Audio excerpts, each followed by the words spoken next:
vous produisez les tickets. Nous ne savons même pas combien il y a comme Sanango. Aujourd'hui, ils allaient marcher, ils allaient aller des négocios, ils allaient régénérer beaucoup de recettes.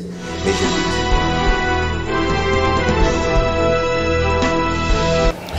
bonjour chers compatriotes, Banagnon, surtout il y a Congo-Kinshasa et précisément il y a ville-province. Il y a Kinshasa et Sika Oyotozali Lelo, la émission Nabiso Lisso Yamokambi, deuxième numéro Nangozali. Le numéro est Bosso Tuyambaki, M. Michel, qui pense à Lelo Tozoyamba Sousouye, Tozoyambaye, Naye Lelo, une émission Oyo, Trobital Maso, Tokobeta concernant ville-province à Kinshasa, surtout Mingi Bawenzi. Toyokaka batanga kombo wenze tolobaka wenze akolimbo la biso lelo wenze ezali nini musala ya wenze pe ezali nini pona ville province surtout ya biso ya Kinshasa de Michel. Bonjour d'abord. Bonjour ndeko nangai Njoli les journalistes. En tout cas dans ces pays mingi ningo pesinga sur opportunité pour que lelo lisusu na lobela pour la deuxième fois. Toujours la vie de Kinshasa et les lotos abordé aspect où ils allaient bawenze pour éviter bawenze ils allaient vraiment ressources moko amener pour na entité na biso to benga ka ITD, n'est-ce pas, entité territoriale décentralisée. Et maintenant, ils ont joué vraiment rôle. Il y a un autre qui est l'autre, mais toujours dans le cadre réel, tout ça, la proposition réelle, de manière à ce que la vie de Kinshasa soit réellement une ville durable. D'accord, la ville de Kinshasa, une ville durable. Avant de commencer, je voulais quand même, mes camarades Michel, est-ce qu'il y a moyen de nous dire où en sommes-nous avec ONG Attaque? ONG Attaque est bien et d'ici là, je crois que tout ça là, mon que soit balobeli ya makasi, ya ba technicien, ba artisan ou tout ça li, tout ça pour pousser, tout ça pour préparer milulu moko et tout ça là, je crois d'ici le 10 septembre, la date on a fixé pour question d'organisation, tout ça pour bon ça makamwango ou tout ko benga ba artisan nion sur la ville à Kinshasa na ba technicien ba ya vraiment na kati to ici la pour ça bango quelle est notre vision pour ce qui concerne l'ONG Attaque et qu'est-ce que nous devons faire pour la échéance sur la électorale. D'accord, Michel, Tokota na Muzindo ya Masolo na biso ya lelo yo ezali deuxième numéro ya émission na biso lisu ya Mokambi ndenge ezala kaka balelekaki osengaki na chef de l'État Félix Apesayo ville Kinshasa okamba yango komisa ngona ba norme ndenge elongo bani yango lelo tuna yo ville Kinshasa parmi ba ressources kasi koki ko zombongo ezali oto bengaka wenze zando marché mais koki kolimbo la biso nano yo ozala ba biso kozunya ko kambaka ville Kinshasa tomba lo baka marché to zando ezala eni ko la kisani. Bon dans otoza ko lobango et Kinshasa wenze ezali espace nyonso tout oyo ils ont organisé, n'est-ce pas, échange, ils ont organisé commerce, ils ont organisé, donc ils ont lié des négoces, n'est-ce pas? Il y a un autre qui benga wenze. Et quand ils ont la privé, tout ils ont la et quand ils ont la paix publique. Et maintenant pour na mokola lelo toza ko lobela ba wenze oyo ezali public. Na yango pour na biso ba ETD ba entité territoriale décentralisée telle que ville à Kinshasa, telle que commune, et zappena ba wenze nango. Alors ils ont deux sortes ya wenze, ba wenze to benga ka ba wenze urbain, n'est-ce pas? Wana ezali na niveau ya ville et to zali na ba wenze musto benga ngo ba wenze municipaux to ba marchés municipaux. Comment Michel, pardon, au lieu de mot très important. Le marché urbain, on peut se prendre l'exemple du marché urbain, on a vu à Kinshasa. Voilà, à Kinshasa maintenant, pour Nalelo, nous avons plus ou moins 4 marchés urbains. Tobandi Yemogondegeza qui est un marché urbain, le plus grand de tous. tozali na Gambela, marché à Gambela, tozali na marché ya Matete, puis tozali na marché ya Liberté. Mais pour le moment, en principe, tant que le gouverneur moko akala lekaki, asala ki pe ke ba mwenze mususu tendre vers ba marché urbain comme un marché urbain, puisque tout le marché urbain, un marché municipal, c'est par rapport à taille à marché. Ba marché municipaux, ils allaient ba marché où en termes de taille nango ils ont de 10 à plus ou moins 100 étalages. Et bah marché urbain ils ont déjà à partir à 100 mata. Mais le lorsque on moni bah marché municipaux mususu et comme déjà presque la bataille où il et comme déjà bah marché urbain. D'accord, il peut ça bah marché le la type K, n'est-ce pas? Ou tout bien bah soma zigida, n'est-ce pas? Et comme déjà marché urbain, bah marché le là il y a Ipen, bah marché le là aussi soit bah on dit cité, n'est-ce pas? Ils ont comme déjà comme bah marché à mine. Donc voilà la différence des marchés urbains. Les marchés urbains maintenant, ils ont dit sous-titré direct il y a hôtel de ville, puis les marchés municipaux, ils ont dit sous-titré il y a la commune. Marché urbain, sous-tutelle, il y a hôtel de ville. Là, je vois marché central Zandou, Namoni Gambiela, Winzamatete, Winza Liberté, il dépendra directement de l'hôtel de ville. Oui. Maintenant, le marché municipal, il y a Winzamola, Winza Sinkin, toujours Winza Kitambo. Oui. Winza Ozone, on est dépendant de la commune. Est-ce que l'hôtel de ville a Tchakamabo ou la quantité? Voilà maintenant, tant que ça Koloba, hôtel de ville à Tchakamabo, Koto à Tchakate, même dans le marché, ils allaient urbain. Par rapport il y a expérience tout ça aujourd'hui ils allaient marcher, ils allaient aller des négociations, ils ont régénérer beaucoup de recettes. Mais je vous dis, dans la caisse il y a l'État pour ne pas dire directement dans la caisse à ville ce que moni mon ils allaient kokotate. Pour la nini ils allaient raison et belé ils allaient ko sala kelelo ba marché za ko kotsa mbongo te dans hôtel de ville, ba raison sous tel que donc gestion il y a ba marché wala et le quoi liboso opacité si la gestion. Vous comprenez, bateau baza ko administrer ba marché wana aujourd'hui, bazali beaucoup de recettes ba marché na ba ressources par exemple ba recettes ba étalage, ba recettes ya ba magasins qui sont là, ba recettes ba lisière ya ba publicité, toutes ces recettes ne vont pas na caisse ya hôtel de ville, to na caisse ya ba municipalité. Ce qui peut zali ko kende, mais zali ko kende là lo lenge nini. Baza ko sala ba recette mususu mais bazali ko déclarer pe ba recette mususu. Donc voilà l'hôtel de ville au jour d'aujourd'hui azako bénéficier. Pourtant les marchés pouvaient bien être en tout cas ba véritable ressources ya ba fonds de manière à ce que quand on hôtel de ville pe hôtel de ville si la ko parler na ba besoin na mususu. Donc Michel, ba marché wana toujours ba municipaux wana nanwana totuna ba prix ya ba ticket na bango nano parce que ba maman ba mituna kalika mo mi ba prix ba ticket na bango et où ta kan hôtel de ville to après ba ticket chaque bourgmestre na quoi na ya mi ta taxe ka ba ticket na commune na ndenge na ye. Voilà place monsieur za ko penga malversation financière za ko salama biso tozali ko proposer tango to koma na gestion ya ville à Kinshasa tozali ko sala proposition à Moutou ezali uniformisation, n'est-ce pas? Il y a tout ce qu'il y a comme ticket à marché, n'est-ce pas? Donc il faut uniformiser. Ou comme on a Wendetel, Moutou a produire ticket dans Ndakunaï. Ou qu'on a produire donc ou comme on a moyen de contrôler à moisalité.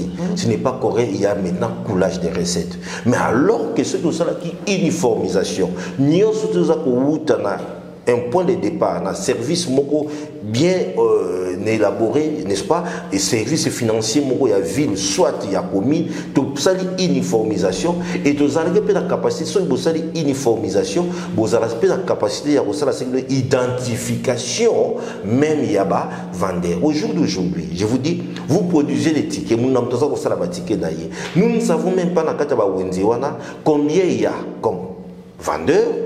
To yebite na kacha ba wenzi wana les employés ya ba wenzi to yebi nombre basate nombre de boueurs to yebate marché fonga maka nini yebanata et kanga maka nini yebanite taxe nini bazwaka na kacha marché wana. Je vous dis na kena na Ipen na kiku mona na marché Ipen bazoko même taxe ya major. Major, il y a la police, Tony. Point de éviter ceux qui major à la police, il y a non, la police va dépendre du ministère intérieur. Taxe à major. Mais on se pose la question comment taxe à major est existé. Et pourtant, ces taxes marché, il faut nous pouvons commencer par exemple à 7h30, ça dépend. Par exemple à 18h ou à 17h, de manière à ce que mais le marché va jusqu'à 21h par exemple. Mais taxe. Mais quand il va revenir la journée, le marché va salité, n'est-ce pas? Alors que les marchés, les infrastructures, qui d'abord la capacité à régénérer les recettes.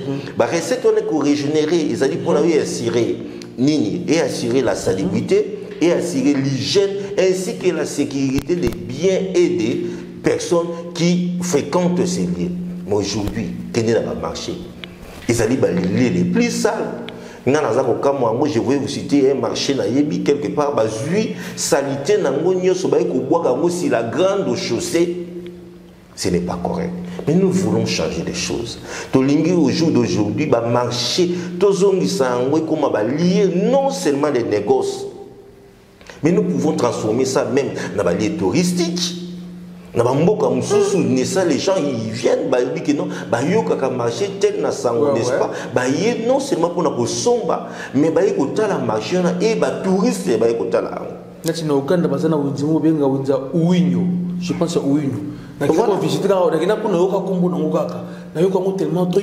et comme il est touristique. Donc, les marchés ne jouent pas seulement les rôles. Il y a négoce, n'est-ce pas? Où il y a la transaction commerciale, mais ça joue même un rôle, n'est-ce pas? Qu'on dit touristique. Admettons que baza côté kana salité, baza côté kana tubilo kwa kolia. Les toza ko ba maladie ou toza benga maladie à singe, n'est-ce pas? Ils a kozwa bato. Bato baye na Équateur ayena ba mbisi na ye makaku na yo épolé et tout. Comme le marché n'est pas contrôlé, aye côté que la bato makaku oyo amabe. Il faut aussi ça rapide. Mais oui, marché n'est wana par rapport il y a un service là. Tous en a un service environnemental, les anakatuana, tous en a un service au CC, tous en a un service la santé publique, tous en a un service union surtout sécurité. Donc les marchés c'est tout un pays. Biloko ni bazako tika. Est-ce que biloko est conforme n'est-ce pas à la consommation et il y a une quantité nini, ba date de péremption il faut ba service sur le marché. Au jour d'aujourd'hui, exacté à cause de quoi? La corruption. Il est laissé aller dans ces domaines. Dans la vétusté, il y a des bâtiments, il y a des marchés. Tout ce que on a dit, marché à liberté et ziki 2 fois. Papa, Michel, Matadi Kibala. En fait, Matadi Kibala, tout au long de Macadam, je vois aussi dans Saint-Alphonse de Matété, j'aimerais savoir maintenant, na Macadam. Na Wenzete, batekaka liboso ya paroisse na Macadam. Mais bafutaka batiki. L'État yaka abenganaka bango, atofutila bango batiki. Est-ce que pratique wana yo mutoza un peu? Mais c'est ça ce que nous appelons aujourd'hui de marché pirate. Ces marchands en principe ne devaient pas exister. Mais bafutaka batiki quoi? Voilà, c'est ça les désordres. Bateau baza pour foutre à ticket. Mais les tickets, pourquoi baza pour foutre à ticket? Les tickets c'est quoi? Tout simplement taxe baza pour foutre. Ça veut dire que l'État a organisé un service et bateau pour baza pour bénéficier d'un service à l'État. Bazong ici l'État n'est-ce pas redevance et pas à l'État. De manière à ce que l'État a amélioré les sous-services. Après ça bango sous un bon cadre. Tout le monde devait entrer à l'intérieur. Parce que ceux qui passent dans la Libanda, ils sont exposés d'abord dans le danger. Un véhicule peut passer et combien de bateaux? N'est-ce pas? Tout ça pour le monde a Matadibala, tout le monde qui a organiser les marchés, il y a une haute tension. Alors que selon la loi en vigueur pour ma reconstruction, vous ne pouvez pas réaliser une activité sous la ligne haute tension. N'est-ce pas? Pour ces zones de non-indifférents. Mais Michel, qui est habilité à faire le choix de site à Wendy? Voilà. Les marchés tels que ça, ils allaient d'abord un phénomène sociologique. Place où Batou Bazali, n'est-ce pas? Bazan a besoin de Olia, Bazan a besoin de Lata. Et pour la base Lata, il faut ba somba. Et pour la base somba, il faut un espace mokoboye donné, n'est-ce pas? Organiser marché n'attend qu'à les alaka les arabes Carrefour par exemple, n'est-ce pas? Ibi mboka ona bakuta na kana isika oyo Carrefour wana basadini batie marché. Tout ça ko tia marché en fonction il y a relief ou il les ali, tout tia en fonction il y a agglomération puisque tout autour des marchés bingango ils ali ils ont faut ça là aire de centralité, n'est-ce pas? Aussi ne sika ko tia agglomération, oyo ko tia marché, il faut ça dans la périmètre moko donné pour batubaya. Mais le temps de mutakoye et si kawana batba commis combien par exemple musika, nous devons créer des aires de centralité. Marché étant partie il y a commerce, il y a organisation, mais il faut organiser maintenant ma norme. Au tali par exemple agglomération commune à bateau autant. Il y a un photo sur le marché, il y a taille telle. Il y a un moni belge, il y a un marché, il y a cité verte, n'est-ce pas? Ces marchés, ils ont plus ou moins 3 hectares. Mais les marchés, ils vont spolier les marchés. Et tu as plus ou moins 30 mètres fois 20 mètres. Pourtant, on savait que tant l'agglomération, la taille des marchés aussi, il faut y avoir mon aîné. N'est-ce pas? C'est comme ça. L'État doit organiser toutes ces choses. Ici, à l'autre marché, pour l'autre marché, il y a une grande agglomération. De tenir compte, il y a milliers. Si perfini qu'on dit les reliefs et sikawana, nombre ya batoueza et sikawana, réseau nion, surtout les réseau routier, au tali bilo qu'on a déjà beaucoup de. Ensuite, maintenant qu'est-ce que nous devons offrir dans le programme wana ya marché? Et là qu'on y fait ça nango, kochaba parking, kochaba dépôt, kochaba par exemple dit une banque à l'intérieur, c'est ça je voulais dire, il y a une banque, kochaba bilo qu'on y c'est ça que les marchés comment vraiment indépendant par rapport à Bloco Bazar au Salawala. Mon jour d'aujourd'hui, vous allez voir, et le produit qui est organisé, les lots de spoliation, il y a 2 niveaux dans le marché. Tout dit, mais non, donc, je vous dis, il y a un débat. Nous devons remettre les choses. Nous devons remettre les choses. Il y a un moment répété vraiment. Les chefs de l'État, je crois que dans l'émission, on a aussi la coupé ça. Comment est-ce que la vie doit être structurée dans le domaine nyonso. Comme dans le domaine à marché, quel genre de marché pour la vie de Kinshasa? Il faut par exemple, nous sommes dans un climat aussi tropical. Humide, moule et méta colonioso. Marché, il faut ça ouvert, il faut ça la couvert. N'est-ce pas? Il faut autant de comment l'étalage il faut ça là? L'étalage il faut ça dans les matériaux nini. Ni surtout les mouvements dans le marché ça doit être commun. Il faut autant la personne qui veut marcher boti basalité. Basalité na bakoboa ka ngo wapi? Si ma bakosala na ngo nini? Nio surtout wana ezali loko boko sala mako hasard. Quand vous laissez l'anarchie, n'est-ce pas, organiser les choses, il y a beaucoup de monde na ba marché comme ndenge wana. Aux gens qui ont soutenu marché comme dans le Lupango Batou, dans la avenue, en plus, il y a marché dans le parking et permis de marcher comme on dit un embouteillage monstre. Alors qu'on pouvait bien éviter de marcher bimine sur la grande route. Et comme il danger maintenant permanent. Neti Banderozo Ndabiso, j'ai souvent dit aux gens, nga na ebarate na district de Tchango où ils sont là wapi. Parce qu'une fois que Kobani, comme ça des bonhommes, sur les gars qui Shell, sur mata Tchango, na mona on est Tchango mbeza wenzi. Na ebarate na Tchango wenzi banda wapi et suka wapi ba s'organiser ndenge nini tout au long boulevard Lumumba. Ils sont là kaka wenzi, suka wana tout classé on est marché. Mais ce sont des marchés pirates. En principe, nous ne devons pas tabler sur des marchés pirates. N'est-ce pas? Nous nous allons s'allier tout, passer ça dans c'est vrai que vous pouvez s'abonner à moi table à Bimisi pour ça la nini. Je vous dis, il y a beaucoup de pirates, ils sont dans quel statut? Et ça, quand on a un statut, ils ont raflé ma poche d'une manière illégale. Les bourgmestres savent très bien. Maman, on a tout au long du boulevard, on va foutre un ticket. Mais je vous dis, il y a un tant que maintenant, bisous le côté lingui, to longwa, na forme wana ya piraterie, excusez-moi na terme, la forme wana ya désordre, tout ça ça biloko nyonso normal. Et loko na loko ça na place nango. Vous ne devez pas voir des églises partout, vous ne devez pas voir des marchés partout, vous ne devez pas voir des terrasses partout. Chaque loko ils ont la place nango, il faut c'est normal. On peut avoir peut-être tout un quartier marché. Ce n'est pas exclu. Mais on sait qu'au moins, circonscrire un espace donné. N'est-ce pas? Et ceux qui, par exemple, voici les conditions. Il faut ça au-delà du trottoir, par exemple. Aujourd'hui, quand tu arrives dans saut des moutons, il y a non, je voulais dire il y a pompage. Espace où les là qui rond-point. Mais je vous dis, c'est envahi par Vendée, c'est pas Vendée. Et ils ont dit que l'on dit bandunda, banini, surtout. Voilà,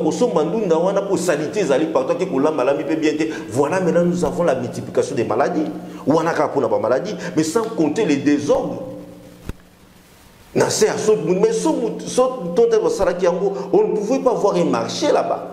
Alors qu'à quelques mètres, il y a un espace vert avant le cimetière à Kinsuka qui est réservé pour faire un marché moderne. Et ça livre jusqu'au jour d'aujourd'hui. Mais je vais vous dire, la faiblesse de l'administration provinciale, marché n'est pas automatique. Est-ce que les lots, non, nos marchés sont gérés? Je vais vous dire une chose. Les marchés n'habitent pas un assemblant de gestion. Je vous dis, si nos marchés, ils sont gérés réellement, ils sont nos marchés, je vous dis, ils sont pité, là, je vais marcher. Moi, marché, par exemple, liberté, mais qui est au-delà de la liberté pour ça. Au lieu de la liberté, ils m'ont dit, c'est plus de 4 mètres de hauteur.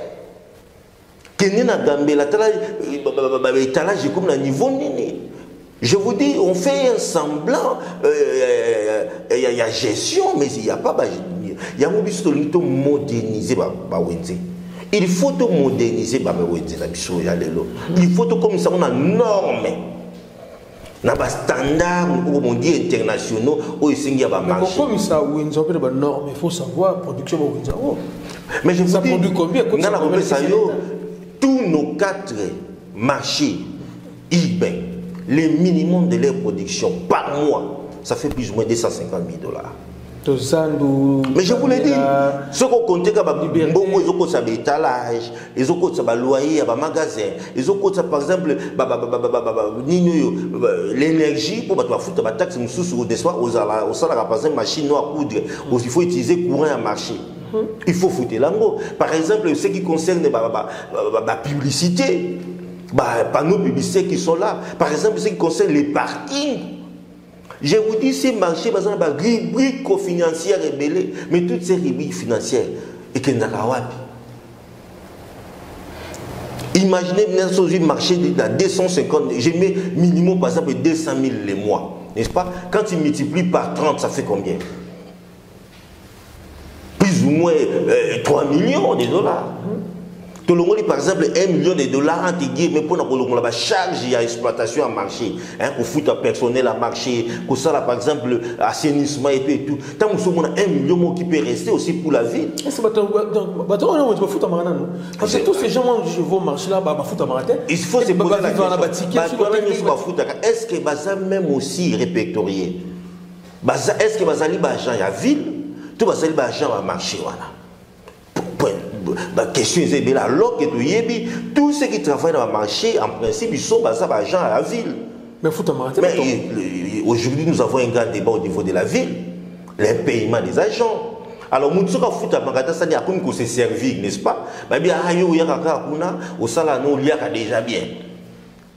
Moutoyer a parlé à ça déjà, ticket n'est-ce pas? À côté de les villes, 5 tickets, mais il y a 150 tickets. Voilà, ils se servent. Mais maintenant, Michel, pour marcher Nabiso, ils allaient gérer.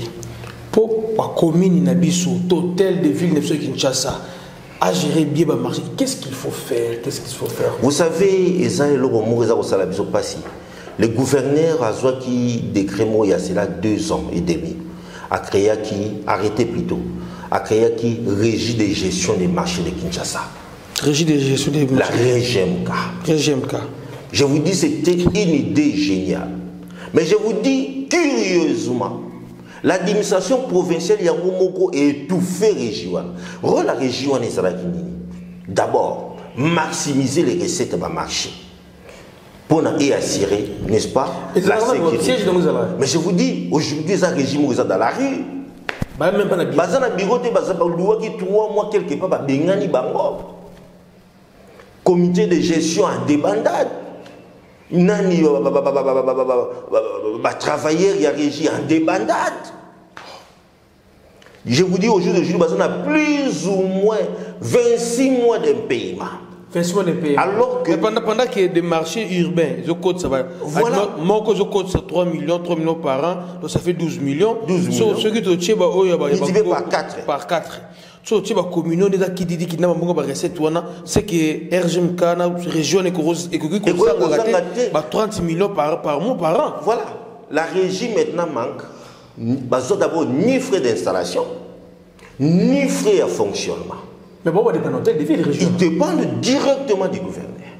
C'est pas correct. L'hôtel de ville de l'unité qui va mais alors que c'est l'hôtel de ville qui a créé la régie. Moi, je me dis, si réellement la ville avait besoin qu'à un niveau à marché, il fallait à la régie de gestion des marchés de Kinshasa. Alors que région, je vous dis, région, il y a qui mécanicien et ils ont qui mécanicien malam.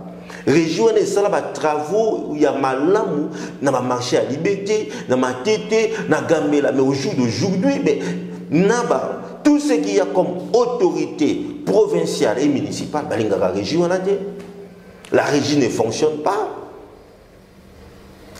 Arrêtez de compter sur le journal officiel. Voilà. Mais la réalité, dans le journal officiel, les DG, tous ce comité de gestion, ils ont été présentés devant même les bourgmestres. Les DG, quand par exemple il y a des réunions dans la ville, il y va en tant que DG. Mais quand quelqu'un vous découvriez, n'est-ce pas, pas moyen, IGF faisait là quand dans le régime passé, il y avait IGF mais salaté, mais il a fallu maintenant que les présidents actuels, son excellence Félix Antoine Tshilombo, Tshisekedi, a zongi ça, IGF, c'est la même chose que ça, va rétablir, n'est-ce pas, va zongi ça région à la place là. Autorité pour organiser les choses dans le niveau à marché. Nous encore le président de la République, s'il vous plaît, son excellence. En tout cas, na prochain mandat na onengoza kubanda, to yibi ki yum to ozala, puis to choma kasi po ozala, rétablir cette régie. Et tant qu'on repère sa mission de la ville de Kinshasa, to zongi sa régie ou na autorité na nyonso pour organiser les choses dans le niveau à marché. La régie de gestion des marchés de Kinshasa, la régie MK, je crois que c'était la solution idéale pour notre bon marché. Malheureusement. Est-ce que le gouverneur Moutasalaka a arrêté wana et ça n'a encore passé le combat tout bien. Mais je vous dis, Nazan a arrêté dans mon le gouverneur a besoin de rester pour la ville de Kinshasa. Mais comment conseil le local bon de recette mais Nazan a arrêté ndeko. Na ko yiko zo on peut arrêter ça. Voilà. Comment conseil le local pour ça recette après mon nous le fonctionnera t-il. Chel tokota na mozindo ya masolo na biso ya lelo yo ezali deuxième numéro ya émission na biso lisu ya mokambi ndenge ezala kaka mbalelekaki osengaki na chef de l'état Félix apesa yo ville ya Kinshasa okamba yango komisa ngona ba norme ndenge elongo bani yango lelo ntutu na yo ville ya Kinshasa parmi ba ressources kasi koki ko zombongo ezali oto bengaka wenze zando marché mais koki kolimbola biso nano yo ozala ba biso kozunga kokambaka ville ya Kinshasa tomba lobaka marché to zando ezala engi kolakisa nini. Bon, dans Otoza Kolobango et Kinshasa, wenze ezali espace nyonso tout oyo ils ont organisé, n'est-ce pas, bah échange, ils ont organisé commerce ils ont organisé donc ils ont lié des négoces n'est-ce pas il y a ils ont benga wenzi et quoi ils la privé tout quoi ils et que vous avez paix public et maintenant pour na mokola lelo toza ko lobela ba wenze oyo ezali public na yango pour na biso ba ETD ba entité territoriale décentralisée telle que ville à Kinshasa telle que ba commune ezape na ba wenze nango alors ils ont deux sortes ya wenze ba wenze to benga ka ba wenze urbain n'est-ce pas wana ezali na niveau ya ville et tozali na ba wenze musuto bengango ba wenze municipaux to ba marchés municipaux. Kamal Michel, pardon, le mot est très important. Le marché urbain, on peut se exemple le marché urbain, on est à Kinshasa. Voilà, na Kinshasa maintenant, pour na lelo, nous allons na plus ou moins 4 marchés urbains. To bandi yemo ndengeza tozala qui c'est un marché urbain le plus grand de tous. Tozali na Gambela, marché à Gambela, tozali na marché ya Matete, et puis tozali na marché ya Liberté. Mais pour le moment, en principe, tant que le gouverneur Moko Akala Lekaki, à Sala qui peut que Bamouenze Moussou soit tendre vers le marché urbain, comme un marché urbain. Puisque tout le marché urbain, un marché municipal, c'est par rapport à la taille à marché. Le marché municipal, ils allaient marcher où en termes de taille, ils allaient de 10 à plus ou moins 100 étalages. Et bah marché urbain ils ont déjà à partir à 100 mata mais le lorsque on moni bah marché municipaux mususu et comme déjà presque la bataille où et comment déjà bah marché urbain d'accord qu'on peut ça bah marché le là type K n'est-ce pas ou to bengaka bah soma zigida n'est-ce pas et qu'on déjà marché urbain bah marché le là il y a Ipeno bah marché le là aussi soit bah on dit cité n'est-ce pas ils ont comment déjà comment bah marché à mine donc voilà la différence les marchés urbains. Les marchés urbains maintenant, ils ont dit sous-tutelle direct il y a hôtel de ville, puis les marchés municipaux, ils ont dit sous-tutelle il y a la commune. Marché urbain, il y a sous-tutelle il y a hôtel de ville. Là, je vois marché central Zandou, Namoni Gambiela, où il y a Matete, où il y a Liberté, il dépendra directement de l'hôtel de ville. Oui. Maintenant, les marchés municipaux, où il y a Moula, où il y a Sinkini, toujours où il y a Kitambo. Oui. Wendy a zone, on est dépendant na commune. Mais est-ce que hôtel de ville à Tchakamabo ou na quantité? Voilà maintenant tant on doit koloba hôtel de ville à Tchakamabo koto à Tchakate même na ba marché ils ali urbain par rapport il y a expérience tout ça nango aujourd'hui ils ali ba marché ils ali ba les négocier ils ont régénérer beaucoup de recettes. Mais je vous dis, il y a une caisse à l'État, pour ne pas dire directement la caisse à la ville, ce qu'on moni, mon mosaïque au côté. Pour la nini, ils ont dit, raison et belé, ils ont dit que ça, que les lois marché, ça, côté ça, mon côté dans l'hôtel de ville, raison sous telle que, donc, gestion, il y a un marché, voilà. Et là, quoi, il y a une opacité, c'est la gestion. Vous comprenez, bateau baza ko administrer ba marché wana aujourd'hui, bazali beaucoup de recettes ba marché na ba ressources par exemple ba recettes ba étalage, ba recettes ya ba magasins qui sont là, ba recettes ba lisière, ba publicité, toutes ces recettes ne vont pas na caisse ya hôtel de ville, to na caisse ya ba municipalité. Ce qui pezali ko kende, mais zali ko kende là lo lenge nini. Baza ko sala ba recette mususu mais bazali ko déclarer pe ba recette mususu. Donc voilà l'hôtel de ville au jour d'aujourd'hui azako bénéficier. Pourtant les marchés pouvaient bien être en tout cas ba véritable ressources ya ba fonds de manière à ce que quand un hôtel de ville pe hôtel de ville si la ko parler na ba besoin na mususu. Donc Michel ba marché wana toujours ba municipaux wana nanwana totuna ba prix ya ba ticket na bango nano parce que ba maman ba mituna kalika momi ba prix ya ba ticket na bango et où ta hôtel de ville après batiquer chaque beaucoup mais c'est no coin na ya mita taxe ka batiquer na commune na ndenge na voilà place monsieur za ko penga malversation financière za ko salama biso tozali ko proposer tango to koma na gestion ya ville à Kinshasa tozali ko sala proposition mutu ezali uniformisation n'est-ce pas ya ba tout ce qu'il y a comme bah ticket à marché n'est-ce pas donc il faut uniformiser au comme on a wendetel mutuwa za ko produire ba ticket na ndako na ye ou kuna za ko produire donc au comme wana moyen pour contrôler en ezalité ce n'est pas correct il y a maintenant coulage des recettes mais alors que ce tout ça là qui uniformisation nyo surtout za ko wuta na un point de départ, un service moko bien élaboré, n'est-ce pas? Et service financier moko ya ville, soit ya commune, tout ça uniformisation et tout ça la capacité, soit vous avez uniformisation, vous avez la capacité à identification même yaba vendeur. Au jour d'aujourd'hui, je vous dis, vous produisez des tickets, nous n'avons pas de tickets d'ailleurs. Nous ne savons même pas combien il y a comme vendeurs. To yebite na kacha ba wenzi wana les employés ya ba wenzi to yebi nombre basate nombre de boueurs to yebate marché fonga maka r nini r yebanata e kanga maka r nini yebalite taxe nini bazwaka na kacha marché wana. Je vous dis na kena na ipen na kiko mona na marché ipen bazoko même taxe ya major. Major, il y a la police, Tony. Point de éviter ceux qui major à la police, bah il y a non, la police va dépendre du ministère intérieur. Taxe à major. Mais on se pose la question comment taxe à major existé. Et pourtant ces taxes va aussi en marché il faut nous pouvons commencer par exemple à 7h30, ça dépend. Bolobi qui par exemple à 18h ou à 17h de manière à ce que bah ça là bah bouer bah ça là bah bah sokola marché bah combat et tout. Mais le marché va jusqu'à 21h par exemple. Mais maintenant, on a un taxe. Les taxes, on a ça, mais quand il va revenir la journée, au marché a salité, n'est-ce pas? Alors que les marchés, les infrastructures, qui a d'abord la capacité à régénérer les recettes. Les recettes, on est régénérer, ils allaient pour assurer nini et assurer la salubrité et assurer l'hygiène ainsi que la sécurité des biens et des personnes qui fréquentent ces lieux. Mais aujourd'hui, quand on est dans le marché, ils allaient les lieux les plus sales.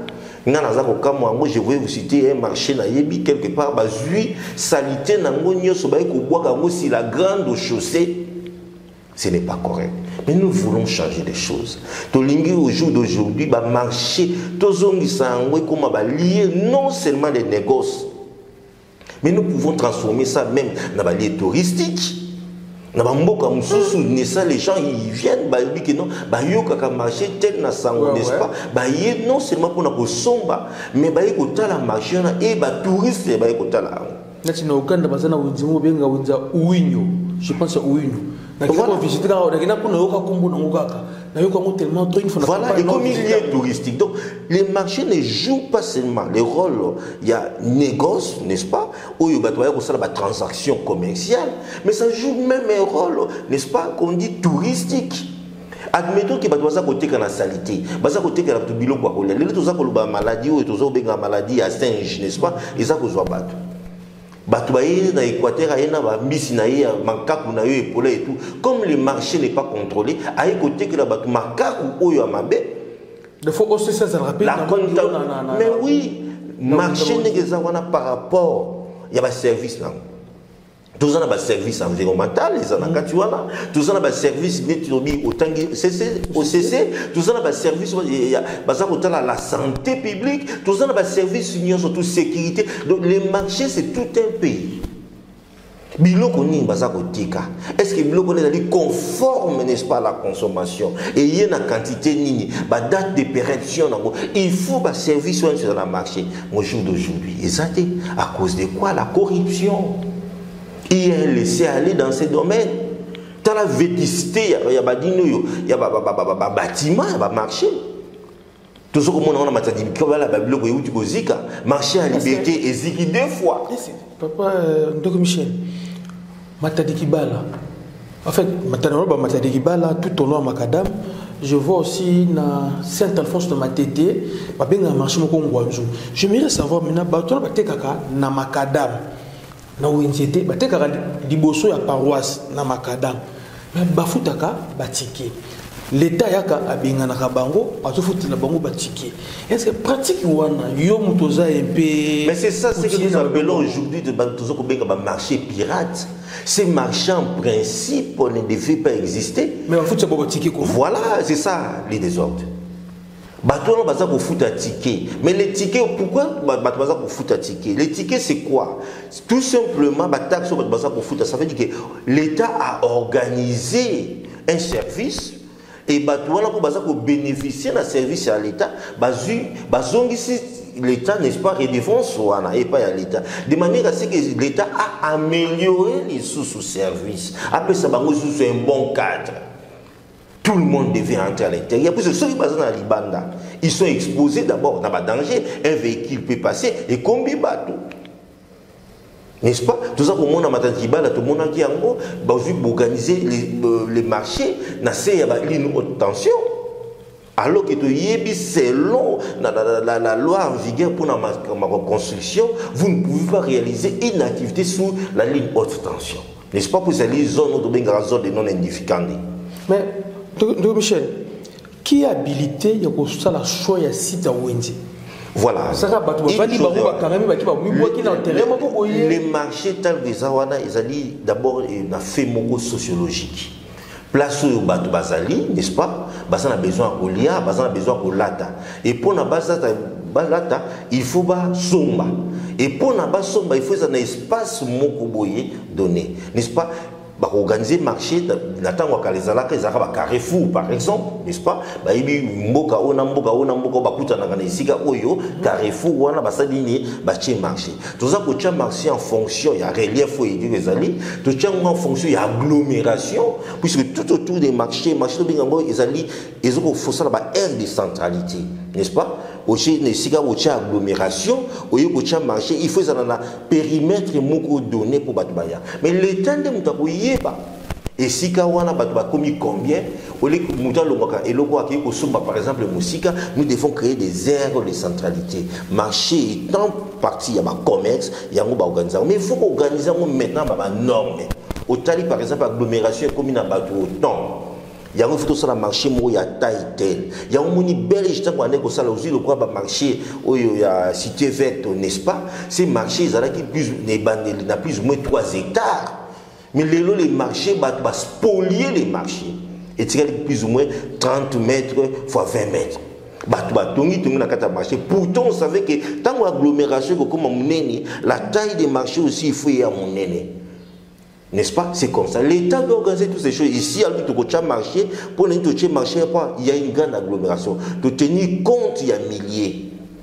Si qu'on dit les reliefs et Sikawana, nombre de batoueza et Sikawana, réseau Nyon, surtout les réseau routier, autant de blocs qu'on a beaucoup de. Ensuite, maintenant, qu'est-ce que nous devons offrir dans le programme où on a marché? Et là, il faut ça, Kochaba parking, Kochaba dépôt, Kochaba par exemple, une banque à l'intérieur, c'est ça, je voulais dire, il y a une banque, Kochaba bilo qu'on c'est ça que les marchés comme vraiment indépendant par rapport à Bloko Bazar au Salawala. Mon jour d'aujourd'hui, vous allez voir, et le produit qui est organisé, les lots de spoliation, il y a 2 niveaux dans le marché. Tout dit maintenant, administrateur, donc, je vous dis, il y a des choses. Nous devons remettre les choses.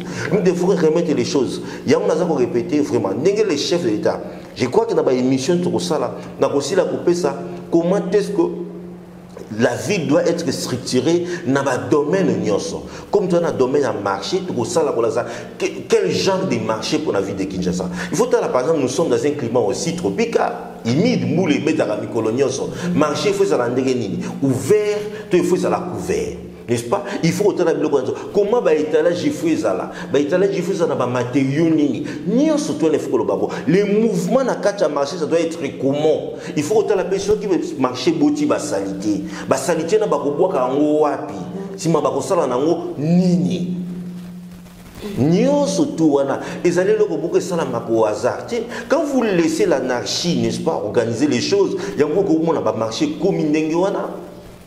Aux gens qui ont sous-souté, marché comme na balupango batu, na baveni, en plus batu bakoya marché dans parking et permis na marché comme on dit un embouteillage monstre, alors qu'on pouvait bien éviter ti marché bimine sur la grande route et comme danger maintenant permanent. Neti bandikozo ndabiso na biloko moko. J'ai souvent dit aux gens, nga na ebaraté na district ya Tchango où nzezalaka wapi. Parce qu'une fois que vous avez des bonhommes, sur les gars Shell, on a Tchango, on est Tchango Mizawindi. On a des Tchango Winzi Banda Wapi, et Souka Wapi, s'organise tout au long du boulevard Mumba. Et ça l'a Kaka Winzi, on a tout classé en marché. Mais ce sont des marchés pirates. En principe, nous ne devons pas tabler sur des marchés pirates. N'est-ce pas? Nous sommes allés s'allier tout, passer ça dans c'est vrai, tout le ça me dit, à celui moi table à Bimissi, pour ça la nini. Je vous dis, il y a un pirate, c'est dans quel statut? Et ça, quand on a statut, ça pour rafler ma poche d'une manière illégale. Les bourgmestres savent très bien. Maman, on a tout le monde va foutre un ticket. Mais je vous dis, tant que maintenant, le côté lingi, tout l'ongwa, la forme wana ya piraterie, excusez-moi la terme, la forme ya désordre, tout ce qui s'appelle sont normal. Et l'eau est à la place nango. Vous ne devez pas voir des églises partout, vous ne devez pas voir des marchés partout, vous ne devez pas voir des terrasses partout. Chaque loco est à la place nango, il faut c'est normal. On peut avoir peut-être tout un quartier marché. Ce n'est pas exclu. Mais on sait qu'au moins, circonscrire un espace donné. N'est-ce pas? Et ceux qui, par exemple, voici les conditions. Il faut au-delà du trottoir, par exemple. Aujourd'hui, quand tu arrives dans saut des moutons, il y a non, je voulais dire il y a pompage. Espace où les là qui rond-point. Mais je vous dis, c'est envahi par Vendée, c'est pas Vendée. Et ils ont été comme l'on dit, Bandunda, Banini, surtout. Voilà, maintenant nous avons la multiplication des maladies. Mais sans compter les désordres. Mais on ne pouvait pas voir un marché là-bas. Alors qu'à quelques mètres, il y a un espace vert avant le cimetière à Kinsuka qui est réservé pour faire un marché moderne. Et ça livre jusqu'au jour d'aujourd'hui. Mais je vais vous dire, la faiblesse de l'administration provinciale, marché n'est pas pour est-ce que les lots, non, nos marchés sont gérés? Je vais vous dire une chose. Les marchés n'habitent c'est un assemblement à gestion. Je vous dis, si nos marchés, ils sont là qui gèrent réellement, ils sont là qui nos marchés, je vous dis, ils ont l'état mobopité, tu as l'étalage, va marcher. Moi, marché, par exemple, liberté, ça là qu'on a moins norme, mais qu'est-ce qu'il y a au-delà liberté pour ça là? Au lieu de la liberté, ils m'ont dit c'est mati, puis de 4 mètres de hauteur.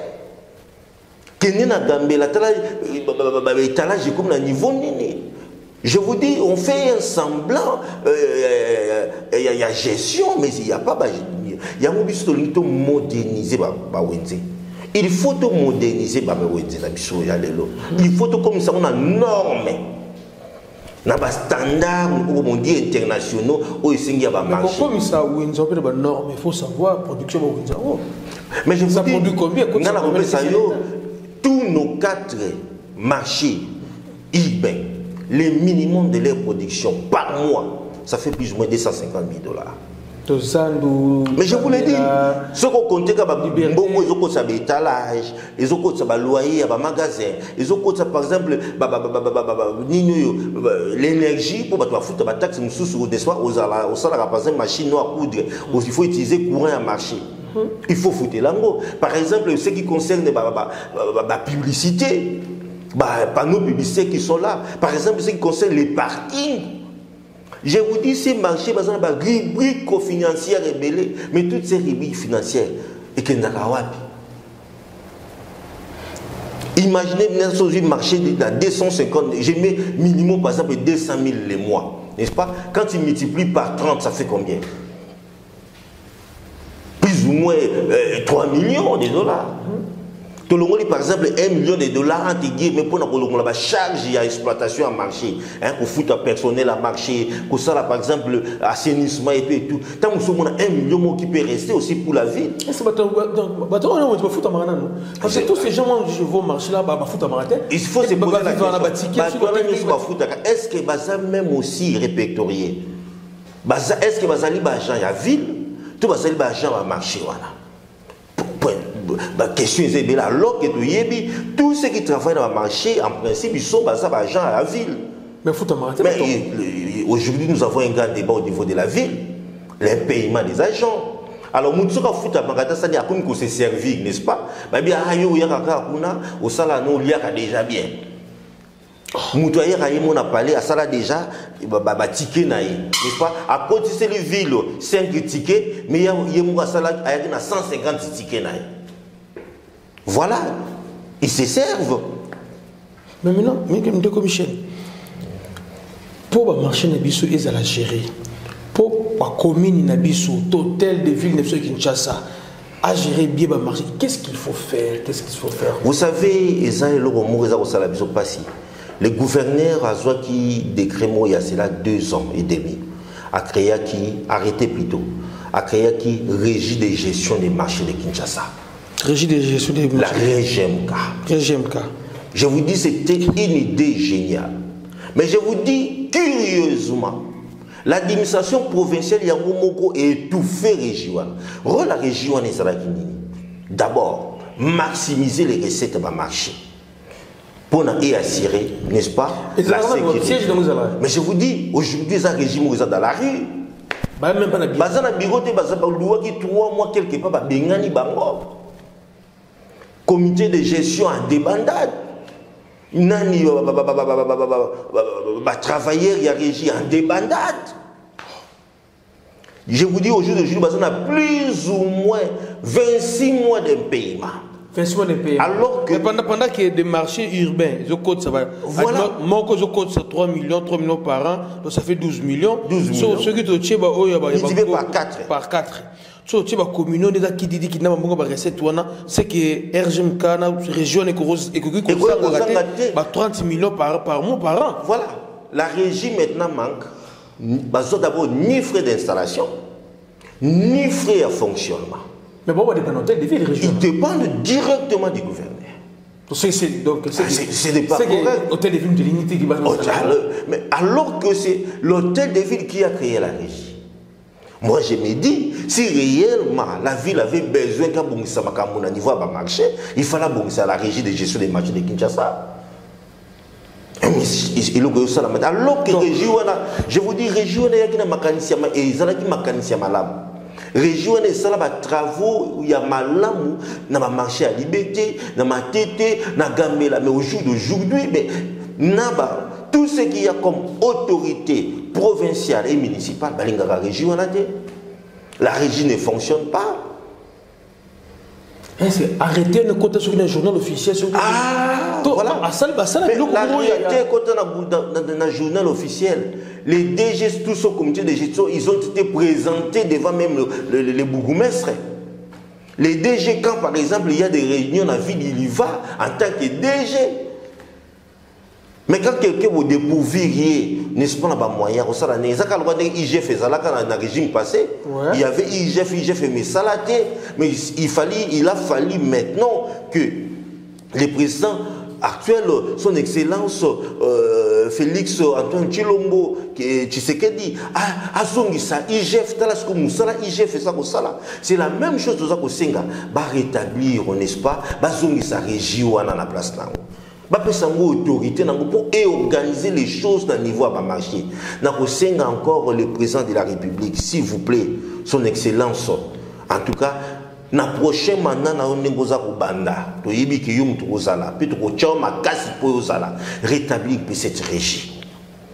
Et tant qu'on repère biso de la vie de Kinshasa, to ko zongi sa régie wana autorité na nyonso pour organiser les choses dans le niveau à marché. La régie de gestion des marchés de Kinshasa, la régie MK, je crois que c'était la solution idéale pour notre bon marché. Malheureusement. Le gouverneur Mouta Salaka arrêté wana et ça n'a encore passé le combat tout est bien. Mais je vous dis, Nazan a arrêté dans le gouverneur a besoin de rester pour la ville de Kinshasa. Mais comment conseil le local bon coco ça reste mais Nazan a arrêté ndeko. Na ko yiko zo on peut arrêter ça. Voilà. Comment conseil le local pour que ça recette après mon le local fonctionnera t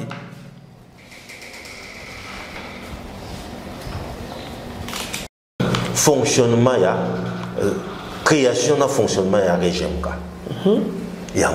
Voilà maintenant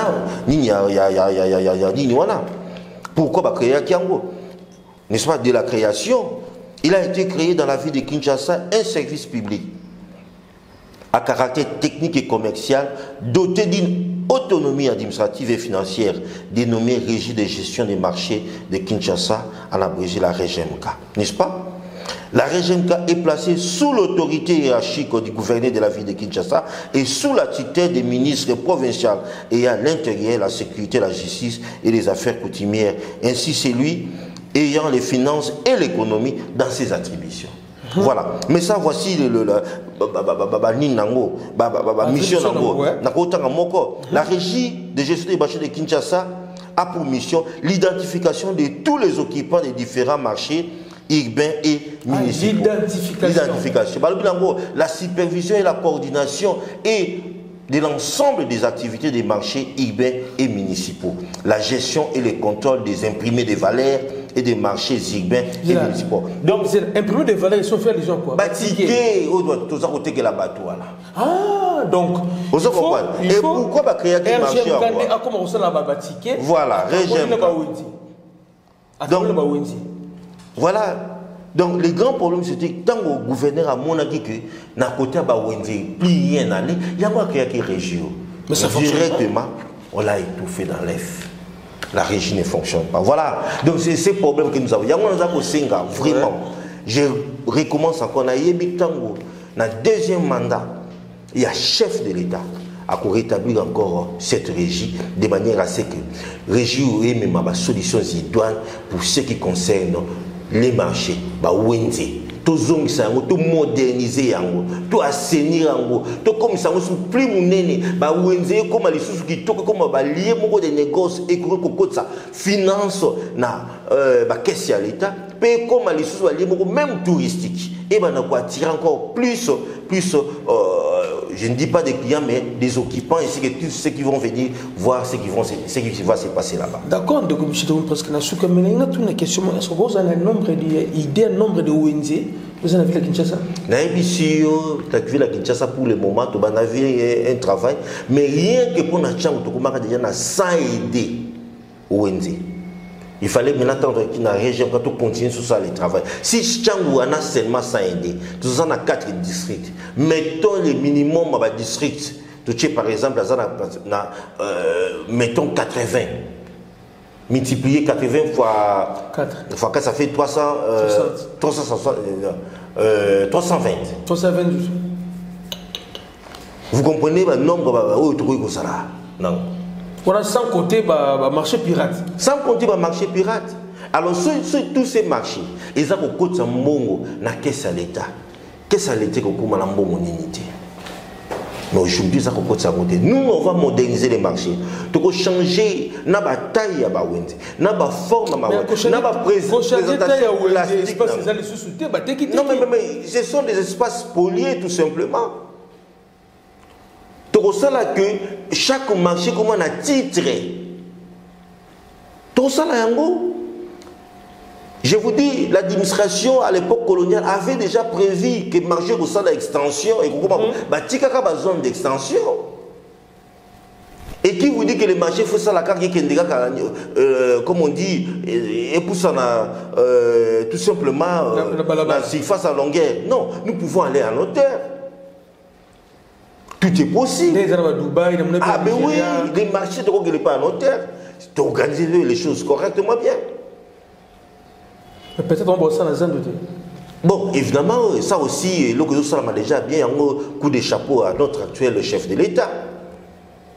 À notre actuel chef de l'État. Mais il faut surtout que nous avons besoin autant. Puisque la ville, les gens comme autant, ce n'est pas seulement Kinshasa. Aujourd'hui, Kinshasa, comme on dit, plus ou moins 17 millions d'habitants, mais pas tous les 17 millions d'habitants qui vont aller vers les grands marchés.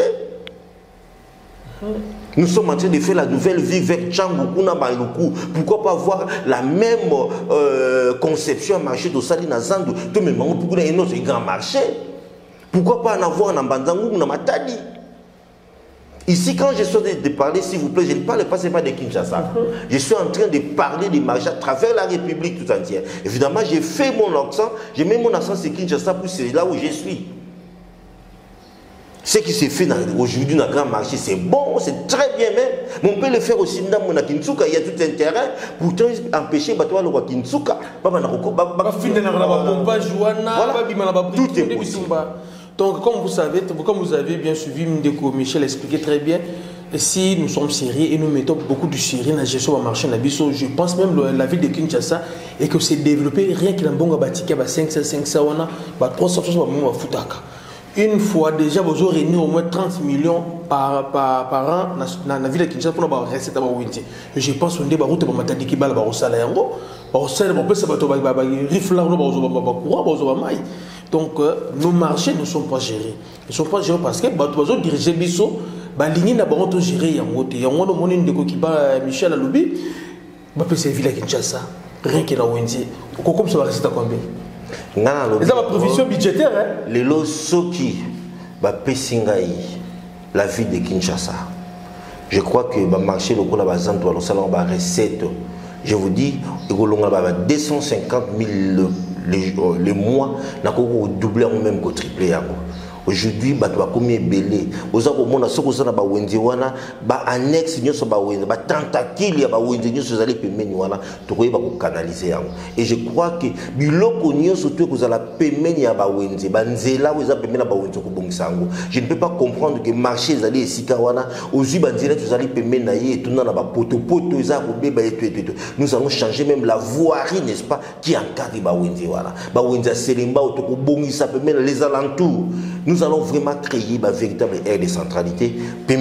Donc, quand nous laisse la vie, nous avons pas un chef de l'État. Nous avons autant de fois, chef de l'État, accorde-moi la ville de Kinshasa. En tout cas, dans le second mandat, accorde-moi la ville de Kinshasa. Je vais faire de la ville de Kinshasa, Yomo comme Olobaki, Olingo Sala, la ville, na Congo, l'Allemagne d'Afrique, nous avons la ville de Kinshasa, les Berlin de la RDC. Nous en avons les capacités, nous avons les moyens, nous avons tout ici au Congo. Si nous mettons la volonté, il y a l'acception de la francophonie. N'est-ce pas ça? Tamouké et si Kawana au bouger. Et si na mandat il y a 5 ans prochains, c'est 5 années na yoana, biso dans la vie de Kinshasa, chef d'État, tu verras comment tu peux sayo la meilleure solution. Merci Ndeko Michel, Bandoko Nanga Bolandi. Tokutana prochainement na troisième numéro na biso sur le thème surtout sur là, il y a beaucoup de choses à retenir dans l'émission Alelo, je suis à Bawinti. Moi-même je ne savais pas qu'il y a net vous avez plus de 100 Winti, je ne savais pas. Mais ben je ne savais pas combien de recettes de 100 tout le monde a. Moi je pense que foot arabe 500 fois 300 francs. Or comme arabe millions. Alors tout bon tout n'est qu'un rawapi basala kanangoni. Alors on doit mettre de sérieux tout mais qu'on canaliser la recette à Babonzi la biso pour en faire développer ville province à Kinshasa. Alors mutu auto moni qui est aussi manangote il faut qu'il tu peux seulement chance na bato misusu ba ya pinana.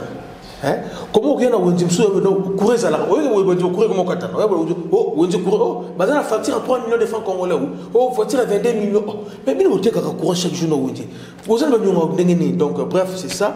Moi, j'ai la TM vraiment, la TM, je pense que vous également, partout dans le monde, Ndeko Michel qui pense à Azana Makambu et Bela Koloba concernant la ville province de Kinshasa. Donc, pour la TM, tout ça qui évolue, ceux qui posent un avis, un avis, comme un commentaire, mais Ndeko Michel qui peut faire plus mon numéro. Voilà, mon numéro. Merci Ndeko Titi, numéro Nangazali 089. 594 29 63. C'est l'unique numéro dans Zanango. 089 594 29 63. Donc, ça n'est fini pour le deuxième numéro et l'émission Lisso Yamokambi. Tokutana prochainement un numéro mais trop le Belani. Prochainement, Tokolobela, la gestion il y a Bakaniveau. La gestion bakaniveau et makanisini tout ça kokanisa pour la bakaniveau na biso sima na numéro koya musu tokolobela comment construire nos routes nazali kotala na chaque point abordé na livre wana comment transformer la vie de Kinshasa en une vie durable. Ce que si je crois qu'on a besoin, nasi sango na politique la paix Mokondi, chef de l'État, yebata là, moi makanisi muke tout ça na on a kati wana pour la vie de Kinshasa, na yebi ebaza muto makanisi ya ebele, akobakse sous ebele, na nenga aussi ko l'acception 145 territoires tomoni eza eloko ya motu ya ndenge asali maintenant tokosala yango mpona ville de Kinshasa. D'accord, merci papa Rangai. Merci beaucoup.